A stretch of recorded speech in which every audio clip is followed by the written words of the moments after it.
Aujourd'hui, je veux vous parler de quelque chose que vous n'êtes pas, quelque chose qui vous mettra probablement si mal à l'aise que vous voudrez peut-être fermer cette vidéo en ce moment. Mais ne le faites pas, parce que si vous ressentez cet inconfort, cela signifie que je touche à une vérité que vous évitez depuis trop longtemps. Une vérité que Friedrich Nietzsche comprenait mieux que quiconque. Une vérité qui vous fera du mal, mais qui peut vous libérer si vous êtes prêt à écouter. Pensez-y combien de fois. Vous êtes-vous senti piégé, faible, incapable de faire face au monde? Combien de fois vous êtes-vous réfugié dans des excuses, en blâmant le sort, les circonstances ou autres? Savez-vous ce que Nietzsche dirait à ce sujet? Cette faiblesse vous consomme non seulement, mais est une maladie qui contamine tout ce qui l'entoure. Et voici le pire, vous n'êtes pas seulement piégé. Vous faites également partie d'un système qui glorifie cette faiblesse, qui le protège, qui l'alimente. Pourquoi? Parce qu'il est plus facile de vivre de cette façon.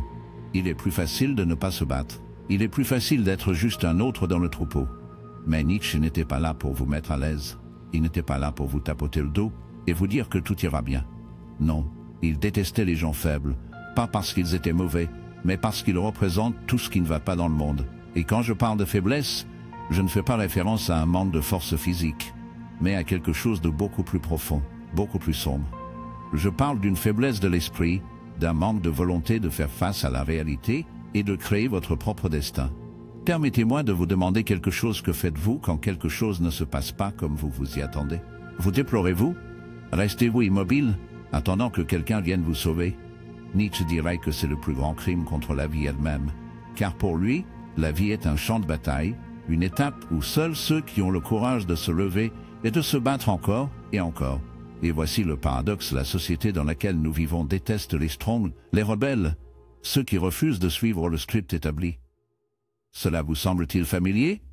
Imaginez ceci, une personne tombe, échoue, souffre. Que fait le monde? Il leur dit qu'il est normal d'être faible, qu'il est normal d'abandonner, que c'est la faute du système, la faute du destin. Tout sauf la leur. Mais Nietzsche n'y croyait pas.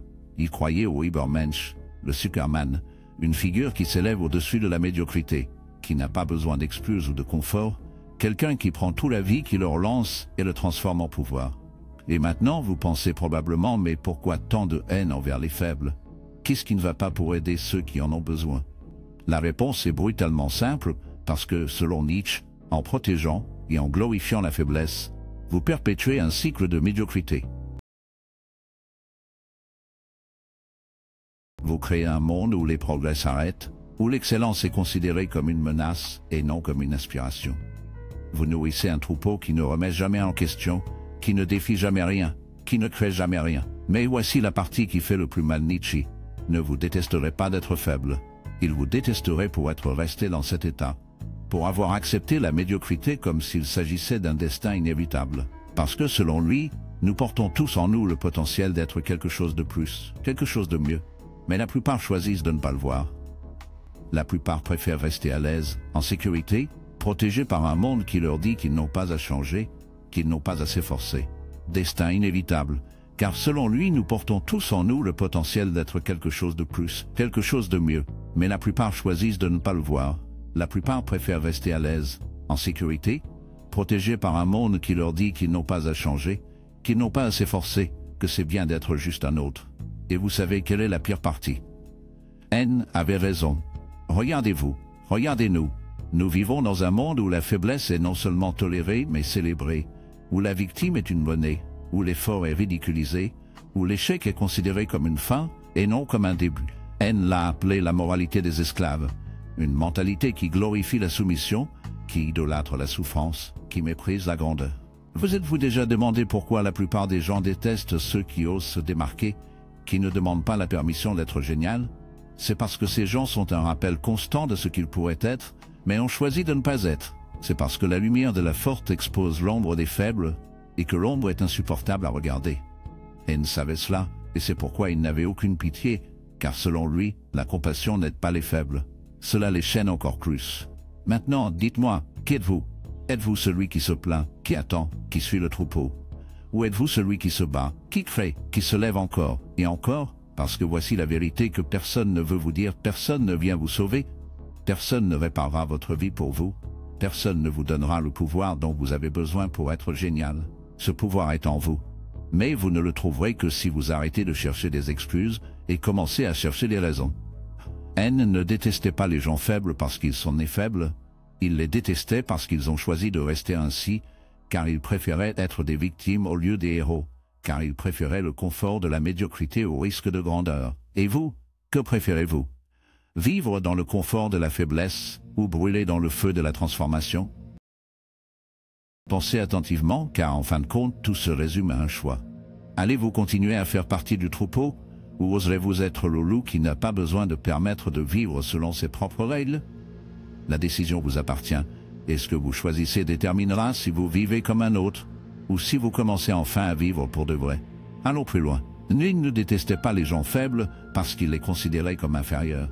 Il ne les a pas vus comme un numéro de défaillance d'un système. Il les considérait comme le symptôme de quelque chose de beaucoup plus grave, quelque chose qui corrode l'humanité de l'intérieur. Une maladie qui nous prive de force, le désir de vivre intensément. Une maladie qui, pour lui, était le plus grand ennemi de la vie elle-même, la démission. Permettez-moi de vous demander quelque chose. Combien de fois avez-vous abandonné avant même d'essayer? Combien de fois vous êtes-vous convaincu que vous ne méritez pas plus, que vous n'êtes pas suffisant, que le monde est trop cruel pour vous? Ces pensées, cette mentalité, sont ce que méprisait avec tout son être, parce que pour lui, abandonner n'était pas seulement un acte de faiblesse, mais un acte de trahison, de vous répercuter pour vous, à votre potentiel, à tout ce que vous pourriez être. Et voici la partie intéressante, Nisha n'est pas née forte.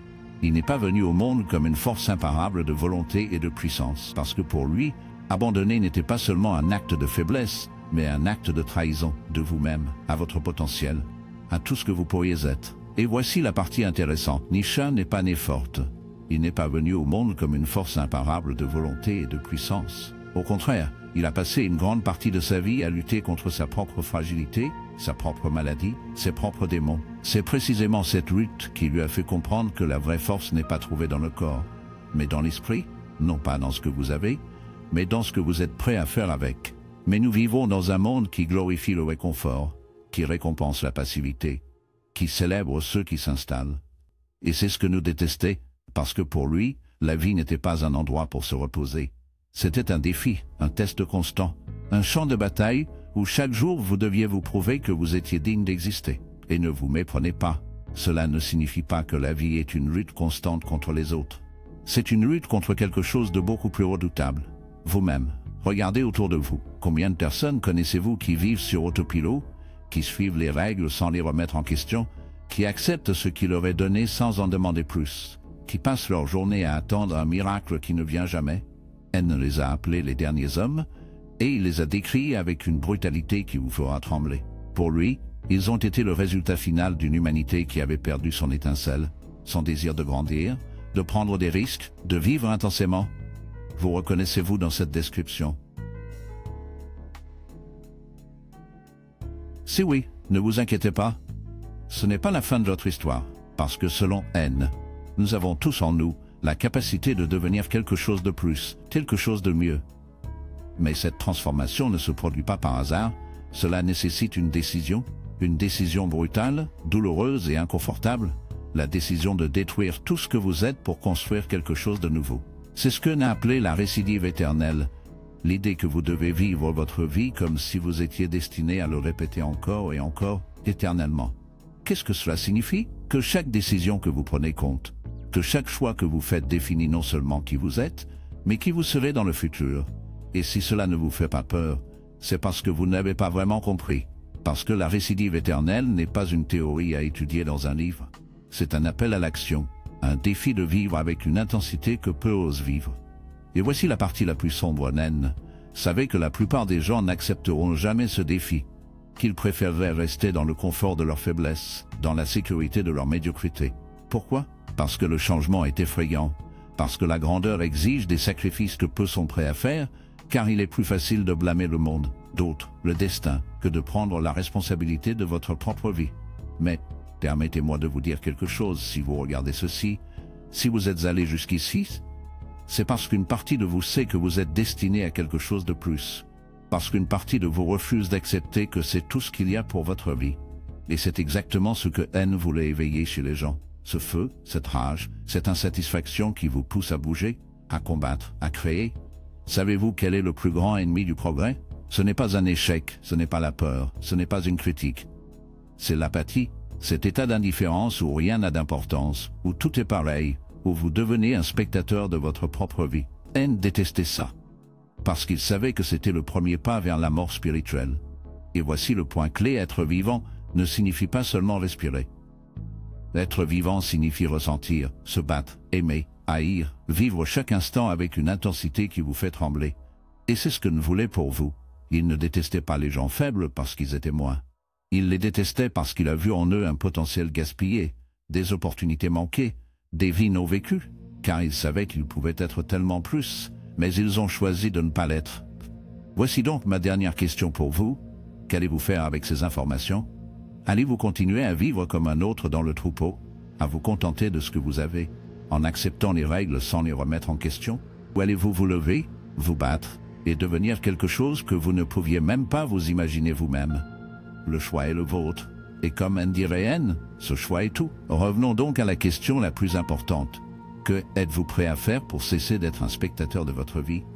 Parce que voici le vrai secret, N nous quitter. Il n'y a pas de rédemption, il n'y a pas de salut, il n'y a pas de fin heureuse garantie. Il n'y a que de la lutte. Une lutte sans fin qui ne promet pas de gloire, mais vous donne quelque chose de beaucoup plus précieux, le sens. Le sens de vivre une vie que vous choisissez, que vous façonnez, qui n'appartient à personne d'autre que vous. Mais ne soyez pas confus. Je ne suis pas là pour vous vendre une histoire d'auto-amélioration bon marché. Non, parce que le chemin dont je parle n'est pas joli, ce n'est pas confortable et ce n'est pas facile. C'est un chemin qui vous demande de faire face à tout ce que vous craignez, tout ce que vous détestez, et le plus difficile de tous. Et voici l'un des concepts les plus provocateurs de N, la mort de Dieu. Qu'est-ce que cela signifie? Ce n'est pas une déclaration religieuse. C'est une métaphore de vous dire qu'il n'y a plus de juge externe, qu'il n'y a plus d'autorité universelle pour vous dire ce qui est bien et ce qui ne va pas. Vous êtes celui qui doit le définir. Vous êtes celui qui doit créer votre propre système de valeurs, votre propre morale, votre propre objectif. Et ce n'est pas une petite tâche. C'est un fardeau que peu sont prêts à porter, car il est beaucoup plus facile de suivre les règles prédéfinies, d'accepter les vérités des autres, de marcher sur des chemins déjà tracés. Mais on dirait que la facilité a un prix, votre âme. Maintenant, je vais vous dire quelque chose qui pourrait vous mettre en colère. Mais vous devez l'entendre chaque fois que vous cherchez quelqu'un pour vous dire quoi faire, chaque fois que vous suivez aveuglément une figure d'autorité, chaque fois que vous vous rendez à l'inertie de ce que tout le monde fait, vous tuez le potentiel en vous. Parce que le monde n'a pas besoin de plus de followers, le monde a besoin de créateurs, des gens qui acceptent non seulement la réalité telle qu'il est, mais a le courage de le transformer. Et tu sais quoi? Cela ne signifie pas que vous devez changer le monde entier. Parfois, la transformation la plus révolutionnaire est celle que vous faites en vous. N, croyez que nous portons tous un créateur à l'intérieur. Mais pour le libérer, nous devons d'abord passer par une phase de destruction. Détester nos croyances limitantes.